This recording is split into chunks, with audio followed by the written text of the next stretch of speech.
அன்பார்ந்த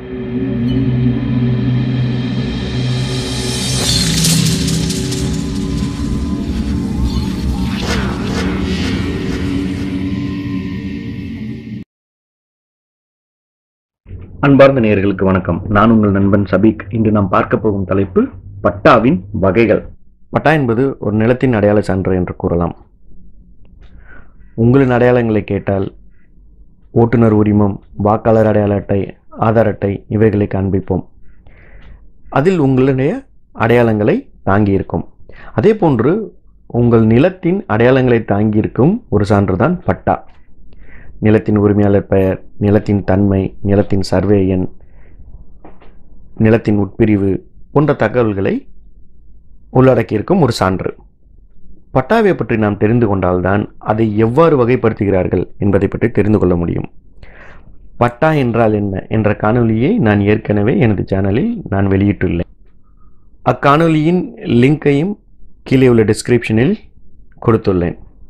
மேலும் பட்டாவை ஆன்லைனில் டவுன்லோட் செய்வது எப்படி என்ற வீடியோவையும் நான் வெளியிட்டுள்ளேன். அதற்கான லிங்கையும் கீழே உள்ள டிஸ்கிரிப்ஷனில் கொடுத்துள்ளேன்.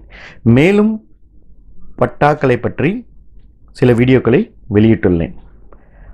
அவைகளின் லிங்கையும் கீழே உள்ள டிஸ்கிரிப்ஷனில் கூறியுள்ளேன். நீங்கள் அவைகளை பார்த்துவிட்டு உங்களின் கருத்துக்களை கமெண்ட் பாக்ஸில் எழுதுமாறு கேட்டுக்கொள்கிறேன். இன்றைய காலங்களில் நடைமுறையில் உள்ள பட்டாவின் வகைகள்: யூடிஆர் பட்டா, கிராம நத்தம் பட்டா, டிஎஸ்எல்ஆர், ஏடி கண்டிஷன் பட்டா, நில ஒப்படைப்பு பட்டா, தூசி பட்டா அல்லது மரப்பட்டா, தனிப்பட்டா, சப்டிவிஷன் பட்டா, கூட்டுப்பட்டா. இந்த மாதிரி பட்டாக்களை வகைப்படுத்தி வைத்திருப்பது சொத்து வரி வசூல் செய்ய ஏதுவாக இருக்கும் என்ற காரணத்தினால்தான் இப்படி பட்டாக்களை வகைப்படுத்தி வைத்துள்ளார்கள். நம்மை ஆண்ட மன்னர்கள் சொத்துக்களை நடைமுறைப்படுத்தவும் வரி வசூல் செய்யவும் பல்வேறு காலங்களில் பல்வேறு வகையான விஷயங்களை கடைபிடித்து வந்துள்ளார்கள். அவைகளை நாம் ரத்தின சுருக்கமாக பார்க்கலாம். சோழர்களின் ஆட்சி காலம். சோழ நாடு சூருடைப்பு என்று கூறுவார்கள். வரப்புயரம் நீர் உயரும், நீர் உயரம் நெல்லுயரும், நெல்லுயர குடியுயரும், குடியுயர கோணுயரும் என்னும் ஔவையின் அருள்மொழிக்கேற்ப சோழர்களின் ஆட்சி அமைந்திருந்தது என்பதை நாம் பல வழிகளில் அறிய முடிகிறது. சோழர்களின் ஆட்சி காலத்தில் நிலத்திற்காக வரி வசூல் செய்ய தனி நிர்வாகமே இயங்கியதாக நாம் வரலாற்று சோறுகள் மூலமாக அறிய முடிகின்றது. ஆங்கிலேயர்களின் ஆட்சி காலம். இக்காலகட்டத்தில்தான் நிலங்களின் மீதான சீர்திருத்த சட்டங்கள் பல காலகட்டங்களில் பல நபர்களால் எடுக்கப்பட்டது. யார் யார் நிலத்தின் மீது என்னென்ன சீர்திருத்த சட்டங்கள் கொண்டு வந்தார்கள் என்பதை நாம் பார்க்கலாம். கிபி 1793 வங்காளத்தில் நிலையான வரி திட்டத்தை அறிமுகம் செய்து வைத்தார் திரு காரன்வாலிஸ். அன்றைய கவர்னர் ஜெனரலாக விளங்கியவர். அதன் பிறகு கிபி 1799 நிலையான வரி வசூல் செய்யும் முறை சென்னை மாகாணத்திற்கு அறிமுகம் செய்யப்பட்டது. கிபி 1820 ராய்த்து வரி திட்டம் எனும் முறையை சர் தாமஸ் மான்ரோ என்பவர் அறிமுகம் செய்து வைத்தார். அதன் பிறகு ஒவ்வொரு 30 ஆண்டு கால இடைவெளிக்குள் நிலவரி திட்டத்தை சீர் செய்து கொள்ள வேண்டும் என்ற பேச்சு வழக்கில் இருந்தது. ராய்த்து வரி திட்டம் என்பது விவசாயிகள் நேரடியாக அவர்களின் விளைச்சலை பொறுத்து அரசாங்கத்திற்கு செலுத்தும் வரி ராய்த்து வரி திட்டம் என்று அழைக்கப்பட்டது. அதன் பிறகு கிபி 1979 நமது மக்களால் பொன்மனச்செம்மல், மக்கள் திலகம், 8ஆம் வள்ளல் என்று அன்புடன் அழைக்கப்பட்ட திரு எம்ஜி ராமச்சந்திரன் அன்றைய முதல்வராக இருந்த பொழுது யூடிஆர் பட்டா முறையை அறிமுகம் செய்து வைத்தார். இது என்ன என்பதை விளக்கமாக பார்க்கலாம்.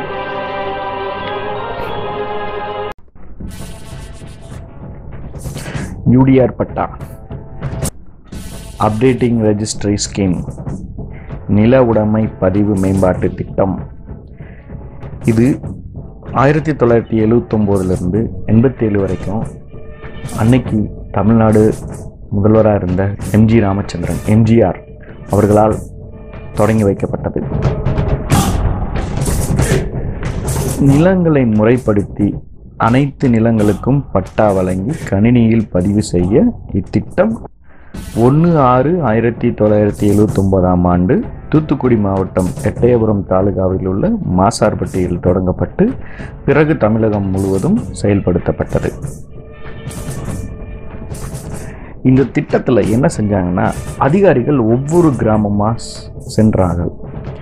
ஒவ்வொரு கிராமத்திலையும் விஓஓ, பஞ்சாயத்து தலைவர் மற்றும் உறுப்பினர்கள், அவர்களோட சேர்த்து நில உரிமையாளர்கள், யாரெல்லாம் நில உரிமையாளர்கள் இருந்தாங்களோ அவங்களெல்லாம் போய் மீட் பண்ணாங்க. மீட் பண்ணி நேராக போய் பார்த்து அவங்கள நிலங்களை மெஷர் பண்ணாங்க. அளந்து ஒரு தோராயமாக நிலத்துக்கான வரைபடம், எல்லைகள் குறிக்கப்பட்டன. அவரவர் நிலத்திற்கு அளந்து அந்த நிலத்திற்கு எல்லைகள் பிரித்து எவ்வளவு அளவு உள்ளன என்பதை கூறி ஒரு சான்று ஒன்று கொடுத்தார்கள். அந்த சான்று தான் UDR பட்டா, அப்டேட்டிங் ரெஜிஸ்டரி ஸ்கீம், நில உடைமை பதிவு மேம்பாட்டு திட்டம். சரி, இப்படி பண்ணுறதுனால என்ன நன்மைகள்னு பார்த்தீங்கன்னா, நிலங்களோட உட்பிரிவு அறியலாம், யார் நிலம் யாரோடதுன்றது பிரியலாம், எல்லைகள் தெரிஞ்சுக்கலாம். ஒரு நிலத்தோட உங்களோட நிலத்தோட எல்லைகளை நீங்கள் தெரிஞ்சுக்கலாம். கூட்டுப்பட்டாக்கள் தனிப்பட்டாக்களாக பிரித்து கொடுக்கப்பட்டன. அரசுக்கு சொந்தமான நிலம் எது, தனியாருக்கு சொந்தமான, அதாவது நில உடைமையாளர்களுக்கு சொந்தமான நிலம் எதுன்றதை நம்மளால் தெரிஞ்சுக்க முடிஞ்சது. அதுக்கப்புறம் மனுக்கள் இல்லாமலே பட்டா வாங்க முடியுது. இன்றைக்கி பட்டா மாற்றுறது பெரிய கஷ்டம்னு நிறைய பேர் சொல்லிகிட்டு இருக்காங்க. மனு கொடுத்தே பட்டா வரல, தாமதமாகுது அப்படின்லாம் சொல்லிகிட்டு இருக்காங்க. ஆனால் அன்றைய காலகட்டத்தில் வந்து நீங்கள் எதுவுமே செய்ய வேணாம். உங்களை தேடி அரசு அதிகாரிகள் வீட்டுக்கே வந்து உங்களோட சொத்துக்களை பார்வையிட்டு அதை அளந்து முறைப்படுத்தி எல்லைகள் குறித்து உங்ககிட்ட தோராயமாக ஒரு நில வரைபடத்தையே உங்ககிட்ட கொடுத்துட்டு போயிடுறாங்க. உங்களோட சொத்துக்கான நில வரைபடத்தை உங்ககிட்ட கொடுத்துட்டு போயிடுறாங்க. இதுதான் UDR ஸ்கீம், நில உடைமை பதிவு மேம்பாட்டு திட்டத்தில் நடந்தது. குடியிருப்பு பகுதிகள் அல்லாத நிலங்களில் இது நடந்தது. கிராமத்துக்கு வெளியில் உள்ள நிலங்கள், புஞ்சை, நஞ்சை, மணவாரி, அதை முறைப்படுத்தி பட்டாக்கள் வழங்கி அதை அரசு பதிவேட்டில் ஏற்றிக்கிட்டாங்க. இதுதான் UDR காலகட்டத்தில் நடந்தது. நத்தம் நிலவரி திட்டம். நத்தம் என்றாலே குடியிருப்பு பகுதி. குடியிருப்பு பகுதிகளுக்கு வழங்கப்பட்ட பட்டா, அந்த திட்டத்தை நத்தம் நிலவரி திட்டம்னு அழைக்கப்பட்டது. நத்தம் நிலவரி திட்டம் என்பது குடியிருப்பு பகுதிகளை முறைப்படுத்தி குடியிருப்பு நிலங்களுக்கான பட்டாக்களை வழங்குதல் நத்தம் நிலவரி திட்டம் என்று அழைக்கப்பட்டது. முதல்ல என்ன பண்ணாங்கன்னா, UDR மாதிரியே இதுவும் குடியிருப்பு பகுதிகளுக்கு சென்றாங்க. கிராமங்கள் தோறும் குடியிருப்பு பகுதிகளுக்கு சென்று அங்குள்ள பொது இடங்களான சாலை, கோயில்கள், சந்துக்கள், பள்ளிக்கூடங்கள், குளங்கள் ஆகிய இடங்களை அடையாளம் கண்டு எல்லைகள் பிரிக்கப்பட்டு அது கிராம நிர்வாக அதிகாரியின் மேற்பார்வையில் இருந்து வரும் கிராம கணக்கு புத்தகத்தில் குறித்து வைக்கப்பட்டது. பிறகு கிராம நிர்வாக அதிகாரி, கிராம பஞ்சாயத்து தலைவர், அதன் உறுப்பினர்கள் அவர்களுடன் சேர்த்து நில உரிமையாளர்கள், அதாவது அனுபவத்தில் உள்ளவர்கள், அந்த நிலத்தை அனுபவித்து வருபவர்கள், அவர்களுக்கு பட்டா வழங்கப்பட்டது. அந்த பட்டா தோராய பட்டா என்று அழைக்கப்பட்டது. இந்த தோராய பட்டா பிற்காலத்தில் தூய பட்டாவாக மாற்றி கொடுக்கப்பட்டது. இந்த தோராய பட்டாவில் இருந்து தூய பட்டாவாக மாறுவதற்கு சில காலக்கெடு வைக்கப்பட்டது. ஒரு டியூரேஷன் பீரியட் வைக்கப்பட்டது. இது எதுக்கு, இது அவசியமா, இந்த காலக்கெடு அவசியமா அப்படின்னு பார்த்தோம்னா, நம்மளே அவசியம்தான் சொல்லுவோம். ஒரு உதாரணத்துக்கு எடுத்துட்டோம். நத்தம் நிலவரி திட்ட அதிகாரிகள் ஒரு கிராமத்துக்கு போகிறாங்கன்னு வச்சுக்கோம். அந்த கிராமத்தில் ஒருத்தர் இருக்கார். அவரை பார்க்குறாங்க. அவர் ஆமாங்க இது என்னோட இடம் தான் அப்படின்னு சொல்லிடுறாரு.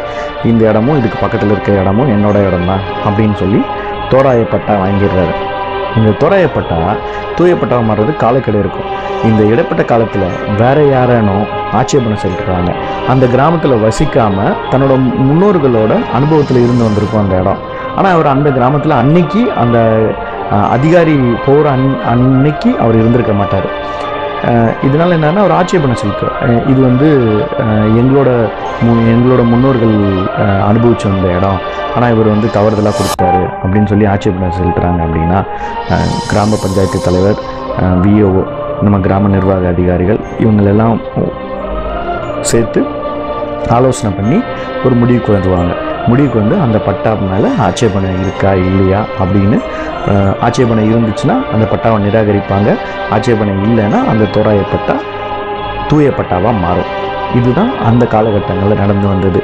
ஏன்னா நம்ம மனிதர்கள் வந்து பார்த்திங்கன்னா எப்போவுமே கொஞ்சம் பேராசை பிடிச்சவங்க தான். நிலம் அப்படின்னா யாரோட நிலம்னாலுமே நம்மளோட நிலம்னு சொல்லிடுவோம். சும்மா கிடைக்குது அப்படிங்கும்போது இருந்துட்டு போட்டுமே, 5 சென்டாக இருந்தானே 10 சென்டாக இருந்தா என்ன நம்மளுதுன்னு சொல்லிக்கிறவங்க நிறைய பேர் இருந்தாங்க அன்றைக்கி. அதனால தான் அந்த தோராய பட்டாலேருந்து தூய பட்டா மாறுவதற்கு ஒரு காலக்கெடு நம்மளுக்கு இருந்துச்சு. தூய பட்டாக்கள் வந்ததுக்கப்புறமா அது கரெக்டான பட்டாவாக கன்சிடர் பண்ணிக்கலாம். கிராமத்திற்கு உள்ளேயே உள்ள நிலங்களை குடியிருப்பு பகுதி, பொதுவான பகுதி என 2 வகைப்படுத்தி பதிவேட்டில் குறித்து வைத்துக் கொண்டனர். யூடிஆர் பட்டா கூட இந்த நத்தம் நிலவரி திட்டம் பட்டாவையும் ஒப்பிட்டு பார்த்தோம்னா, யூடிஆர் திட்டம் வந்து குடியிருப்பு பகுதிகள் அல்லாத நிலங்கள், அதாவது விவசாய நிலம் கூட வச்சுக்கலாம், புஞ்சை, நஞ்சை, மணவரி, குடியிருப்பு பகுதிகள் அல்லாத நிலங்களை ஒழுங்குபடுத்தி அதுக்கு வழங்கப்பட்ட பட்டா யூடிஆர் பட்டா அப்படின்னு சொல்கிறாங்க. குடியிருப்பு பகுதிகளை அவரவர்கள் அனுபவத்தில் இருந்து வந்த இடங்களுக்கு அதை உறுதிப்படுத்துமாறு அதிகாரிகள் கிராமத்திற்கு சென்று கிராம நிர்வாக அதிகாரி மற்றும் பஞ்சாயத்து தலைவர்கள், உறுப்பினர்கள் அவர்களுடன் சேர்ந்து அந்த அனுபவத்தில் உள்ளவர்களுக்கு வழங்கப்பட்ட தோராய பட்டா வழங்கப்பட்டு அதில் ஆட்சேபனம் எதுவும் இல்லை என்றால் பின்னர் தூய பட்டா வழங்கப்பட்டது. இது நத்தம் நிலவரி திட்டத்தின் செயல்பாடுகள்.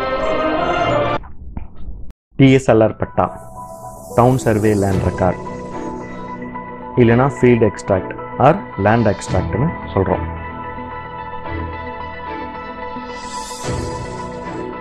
கிராமங்கள் ஊராட்சியாச்சு, ஊராட்சிகள் நகராட்சிகளாச்சு, நகராட்சிகள் மாநகராட்சிகளான,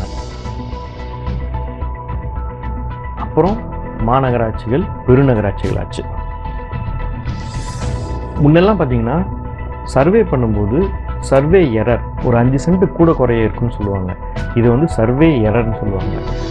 இது எப்படி எக்ஸ்பிளைன் பண்ணணும்னா, உங்களோட நிலம் 97 சென்ட்டுன்னு வச்சுக்கோங்களேன். உங்களுக்கு பட்டா கொடுக்கும்போது 1 ஏக்கர்னு கொடுத்துருவாங்க. 1 ஏக்கர்னா 100 சென்ட்டு. அதாவது உங்கள்கிட்ட 97 சென்ட்டு தான் அளவில் இருக்குது, ஆனால் உங்களுக்கு பட்டா கிடைக்கிறது பார்த்தீங்கன்னா 100 சென்ட்டுன்னு கிடச்சிரும். அதாவது 1 ஏக்கர். இதே மாதிரி இன்னொருத்தருக்கு 103 சென்ட் அவரோட அளவில் இருக்குதுன்னு வச்சுக்கோங்களேன். அவருக்கும் 1 ஏக்கர் தான் தருவாங்க. அதாவது அளக்கும்போது வந்து 103 சென்ட் கிடைக்கும், ஆனால் பட்டான்னு பார்த்தீங்கன்னாக்க 100 சென்ட் தான், 1 ஏக்கர் தான் கிடைக்கும். இதுதான் வந்து சர்வே எரர்னு சொல்லுவாங்க, டெக்னிக்கல் எரர்னு சொல்லுவாங்க. சர்வே எரர் இந்த ஃபீல்டில் இருந்தது. இதை சரி பண்ணுறதுக்காக தான் இந்த டிஎஸ்எல்ஆர். என்ன காரணம்னு பார்த்தீங்கன்னா, இந்த 5 சென்ட் அப்படிங்கிறது கிட்டத்தட்ட வந்துட்டு 1 கிரவுண்டுக்கு சமமானது. நகராட்சிகள்லையும் மாநகராட்சிகள்லையும் இந்த மாதிரி மெட்ரோ சிட்டிகள்லையும் பார்த்திங்கன்னா ஒரு கிரவுண்டே கிட்டத்தட்ட வந்து நிறைய விலைக்கு போகும், கோடி கணக்கில் போகும். அப்படிங்கும்போது இந்த எரரை சரி பண்ணுறதுக்காக இவங்க DSLR, town survey land record அப்படின்ற முறையை எடுத்துகிட்டு வராங்க. இது எப்படின்னா, மாநகராட்சிகளுக்குள்ளே வந்துட்டு மாநகராட்சிகளை தாலுக்காக்களாக பிரிச்சுடுவாங்க. அந்த தாலுக்காக்களை பல வார்டுகளாக பிரிச்சிடுறாங்க. அந்த பல வார்டுகளை பல பிளாக்குகளாக பிரிச்சுடுவாங்க. அதாவது சுருக்கமாக ஒரு உதாரணத்துக்கு சொல்லணும்னா, ஒரு 4 தெரு சேர்ந்தது ஒரு பிளாக்கு, அதே மாதிரி வந்து ஒரு 4 பிளாக்கு சேர்ந்தது ஒரு வார்டு. இந்த மாதிரி சுருக்க பிரிச்சிடுறாங்க. பிரித்து இலங்களை வந்து ரொம்ப சுருக்கிடுறாங்க. பட்டாலேருந்து வேறுபட்டிருக்கும். பட்டாவில் இருக்க தகவல் தான் இருக்கும் இதுலேயும், நிலத்தோட உரிமையாளர் பெயர், அதோட அளவு, அதோட தன்மை, இது எல்லாமே இருக்கும். ஆனால் பார்த்தீங்கன்னா டிஎஸ்எல்ஆர் இது வந்து நகராட்சி, மாநகராட்சி, பெருநகராட்சிகளுக்கு வழங்கப்படுறது. TSLR, town survey land record. நமது அரசாங்கம் அவ்வப்போது மக்களுக்கு இலவசமாக நிலங்களை வழங்கும். அப்படி வழங்கப்பட்ட நிலங்கள் பஞ்சமி நிலங்கள், பூமிதான இயக்கம், இந்த மாதிரியான சில நிகழ்வுகள் மூலமாக மக்களுக்கு அரசு நிலங்களை இலவசமாக கொடுக்கும். இந்த பஞ்சமி நிலம் என்றால் என்ன, பஞ்சமர்கள் யார், பூமிதான இயக்கம், இதை பற்றி நம்ம இன்னொரு வீடியோவில் தெளிவாக பார்க்கலாம். அந்த வகையில் ஆதி திராவிடர்களுக்கு நமது அரசு இலவசமாக வழங்கப்பட்ட நிலம் அல்லது அனுபவத்தில் இருந்த நிலங்களுக்கு வழங்கப்பட்ட இலவச பட்டா, இது ஆதி திராவிடர்களுக்கு கொடுக்கப்பட்டது. அதனால தான் இது ஏடி கண்டிஷன் பட்டான்னு. இது சில நிபந்தனையோட கொடுக்கப்பட்டது.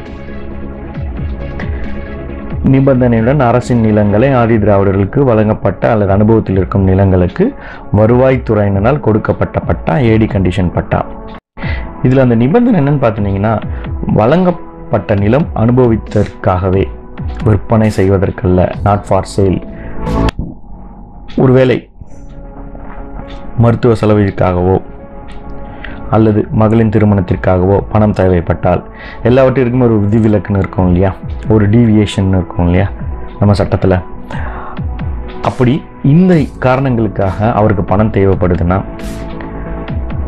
பட்டா பெற்ற நாளிலிருந்து 10 ஆண்டுகள் கழிந்த பிறகு வருவாய்த்துறை ஆய்வாளரிடம் தரன்மை சான்று NOC பெற்ற பின்பு வேறு ஒரு ஆதி திராவிடர்களுக்கு அவர் விற்பனை செய்து கொள்ளலாம்.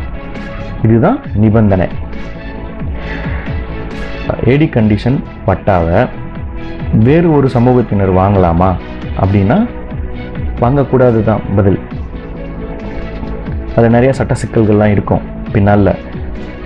ரெஜிஸ்டர் ஆஃபீஸில் பண்ணி கொடுத்துருவாங்க, ஆனால் அது வாங்குறது தவறு.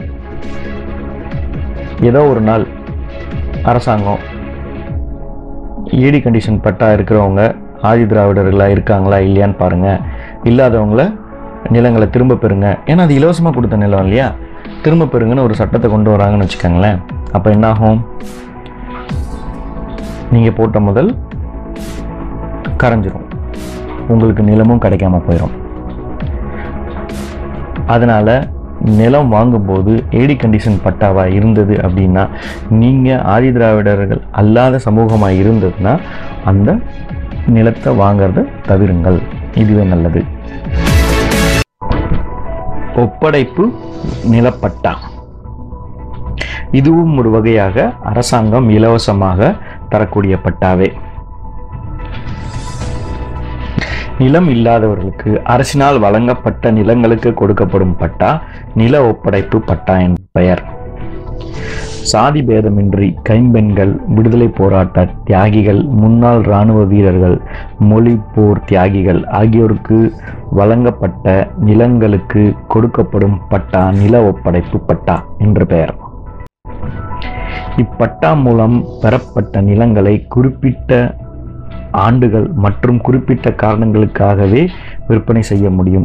இதுவும் ஏடி கண்டிஷன் மாதிரி தான், நிபந்தனை பட்டா தான். இதுவும் குறிப்பிட்ட ஆண்டு காலம் இதை அனுபவித்த பிறகே இதை விற்க முடியும் அல்லது இதை வேறு ஒரு பெயருக்கு மாற்ற முடியும் என்ற நிபந்தனையுடன் கொடுக்கப்பட்ட பட்டா. தூசி பட்டா அல்லது மரப்பட்டா. கிராம கணக்கு எண் 2 என்பது பட்டாக்களை குறித்து வைக்கும் பதிவேடு. இப்பதிவேட்டில் 2C என்பது 2A 2B அந்த மாதிரி இருக்கும். 2C என்பது மரங்களை குறித்து வைக்கும் பதிவேடு. மரங்களுக்கு வழங்கப்படும் பட்டாவின் விவரங்களை குறிப்பிடும் பதிவேடு. ஒரு உதாரணத்துக்கு பார்த்தீங்கன்னா, ஒரு நிலத்துல வந்து வாழை, மா, பலா, புளி, பனை, தென்னை இந்த மாதிரி எந்த மரம் வேணா இருக்கலாம். அரசோட பொது நிலத்தில் இருக்கிற அந்த சர்வே நம்பர்லேயும் இருக்கிற மரங்களை குறித்து வைப்பாங்க. நீங்கள் ஹைவேஸில் கொஞ்ச நாளைக்கு முன்னாடிலாம் பார்த்தீங்கன்னா, ஹைவேஸில் போகும்போது பார்த்தீங்கன்னா மரத்துக்கு நம்பர் போட்டு வச்சுருப்பாங்க. ஏன்னா அது மரத்துக்கு நம்பர் போட்டு வச்சுருக்காங்க அப்படின்னு கேட்போம் இல்லையா. இது மரத்துக்கு பட்டா வழங்குறது தான். கவர்மெண்ட் குறித்து வைக்கிறது தான். இந்த மரங்களை குத்தகை கொடுவாங்க, இல்லை மரப்பட்டா தருவாங்க, இந்த மாதிரி சில காரியங்கள்லாம் செய்வாங்க. அந்த மாதிரி குறித்து வைக்கிற பதிவேடு 2C, அடங்கல் பதிவேட்டில் 2Cன்னு சொல்லுவாங்க. இந்த பதிவேட்டில் என்ன இருக்கும் அப்படின்னா, அந்த நிலத்தில் என்ன வகையான மரங்கள் இருக்குது, முன்னாடி சொன்ன மாதிரி மா, வாழை, புளி, பனை, தென்னை, இந்த பாக்கு மரம், இந்த மாதிரி என்ன மரம் வேணா இருக்கலாம், அதில் தேக்கு, அந்த சர்வே நம்பருக்குள்ள எத்தனை எண்ணிக்கை இருக்கு அப்படிங்கிறதையும் குறித்து வச்சுக்குவாங்க. இந்த 2C அப்படின்றதே மருவி பின்னால 2Cயா மாறிடுச்சு. சில பேர் சொல்லுவாங்க பூமிக்கு கீழே இருக்கிறது, பூமிக்கு மேலே இருக்கிறது 2C, அது மாதிரிலாம் இல்லை. 2C புக், 2C பட்டா, 2C பட்டா, 2C பட்டா மருவி 2C பட்டாவாயிருச்சு.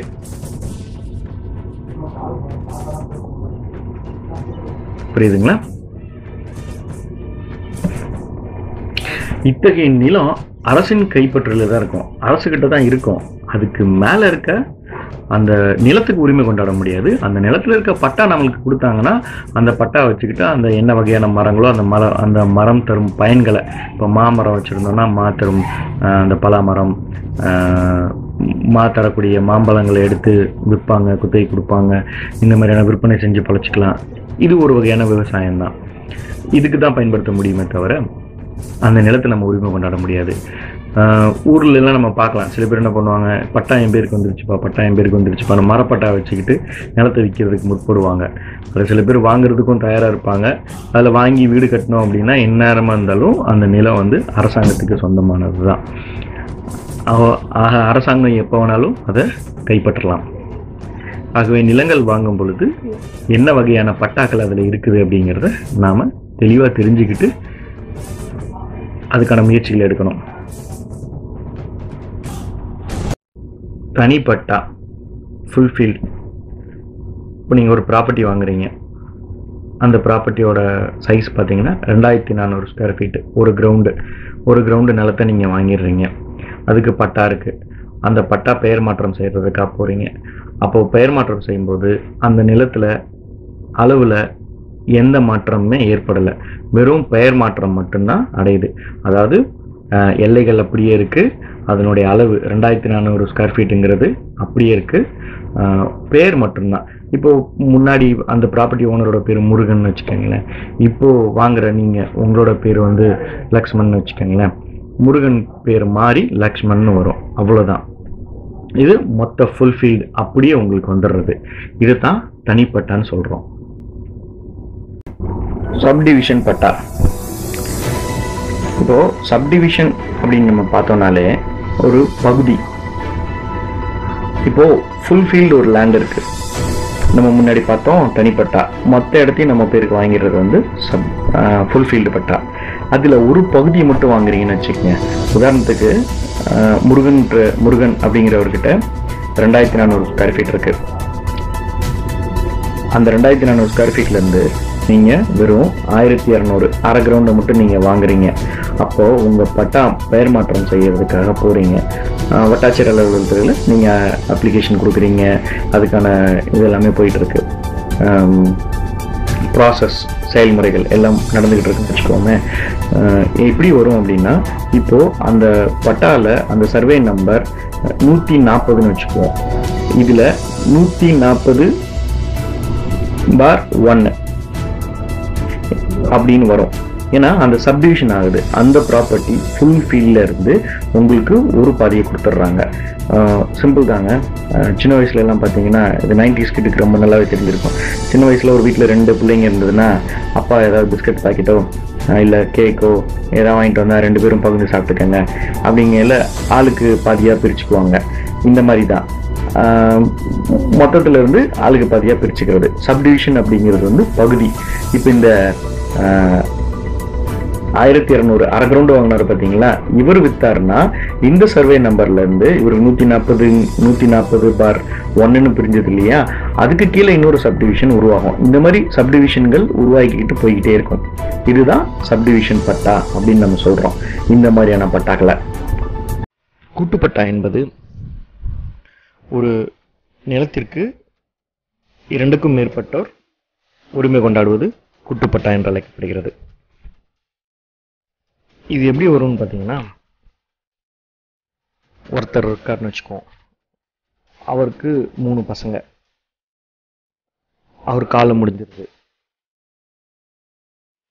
சொத்து அவர் பேர்ல தான் இருக்கு. இப்போ என்ன ஆகும்னா, அதோட வாரிசுதாரர்கள், அவரோட மனைவி, 3 பசங்க, இவங்க 4 பேரும் சேர்ந்து அந்த சொத்துக்கு உரிமை கொண்டாடுவாங்க. இந்த 4 பேருக்குமே பங்கு இருக்கும் அந்த சொத்துல. ஆனா யாருக்கு எந்த பகுதியில் பங்கு இருக்குன்றத குறிப்பிட்டு சொல்ல முடியாது. இதனாலதான் இதை கூட்டுப்பட்டான்னு சொல்றாங்க. இவங்க இதை சப்டிவிஷன் பண்ணணும். அப்படி இல்லைன்னா இதை இவங்க 4 பேருமே சேர்ந்து இன்னொருத்தருக்கு விற்கணும். இதுதான் கூட்டுப்பட்டால இருக்க சிக்கல். இவங்க சப்டிவைட் பண்ணிட்டாங்கன்னா நிலம் தனித்தனியா ஆயிரும். இல்ல 4 பேரும் சேர்ந்து ஒருத்தருக்கு கொடுத்தாங்கனாலும் நிலம் தனித்தனியா ஆயிடும். கூட்டுப்பட்டாவை வாங்கும் பொழுது நாம ரொம்ப தெளிவா வாங்கணும். இல்லைன்னா எல்லை பிரச்சனை வந்துடும். இந்த தகவல்கள் உங்களுக்கு பயனுள்ளதாகவும், இந்த காணொளி உங்களுக்கு புரியுமாறும் கொடுத்துள்ளேன். இக்காணொளியை கண்டமைக்கு நன்றி, வணக்கம். தொடர்ந்து ஆதரவளிப்பீர் என்று கேட்டுக்கொள்கிறேன். நான் உங்கள் சபீக்.